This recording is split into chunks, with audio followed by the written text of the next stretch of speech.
Welcome to Jaeger's Racing. Today's a special day. We're introducing the Billet LT500R and LT250R brake pedal.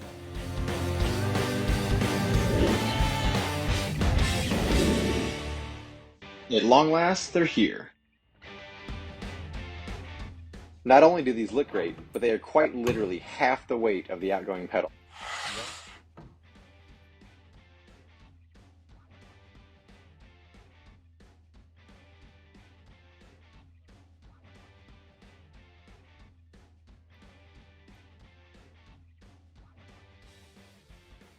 And just as durable.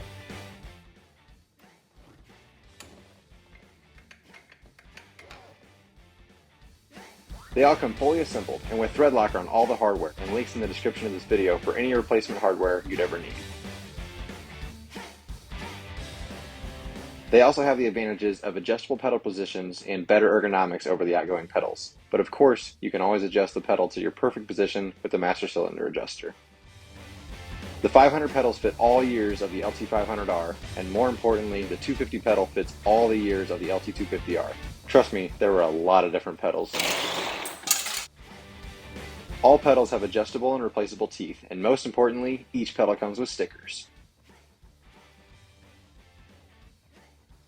I don't anticipate producing another batch. You can get them on Facebook Marketplace or eBay. Links in the description of this video. Let's get to the install. So the first order of business is removing the old brake pedal. Now with the standard brake pedals, the OEM brake pedals, you have to remove the foot peg, which I'm going to do here. However, one perk of the new brake pedal is you can install it and remove it without having to remove the foot peg.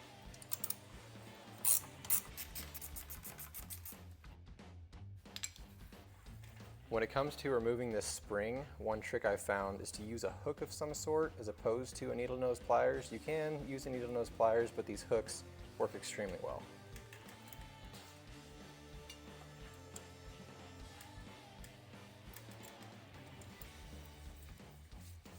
Coming around to the back side, I'm going to remove these pins right here.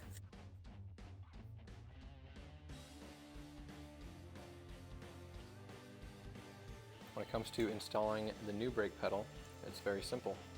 Remove this nut, remove this back washer. Some of them will be kind of a tight fit, so you might have to thread them off like that.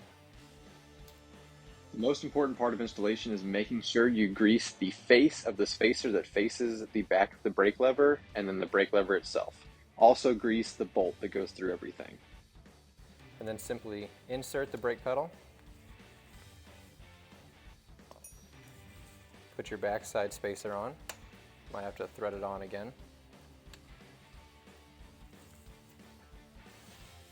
Add your lock nut. Cinch it down with your Allen wrench and your wrench. The torque spec aim for tightening down the bolt is to be as tight as possible without impeding rotation of the brake pedal. Roughly 3 foot-pounds, or tight until snug, and then back off a quarter turn. Next, you're going to install the master cylinder mount part of the brake pedal into this little clevis right here. Next, you're going to reinstall that backside washer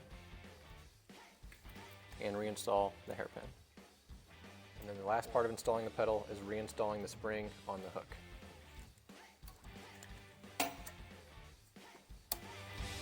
When initially designed, the brake pedals were built to use a dual needle bearing and spacer installation method, and are still built with the ability to do so. However, slight frame modification will have to be done, and if you opt to do that, it's a great method, and the parts are listed here.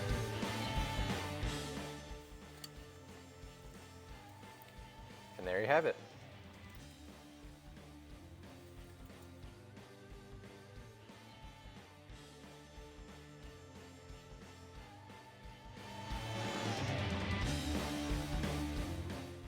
Thank you to everyone who supported these parts. There's a lot more cool stuff coming.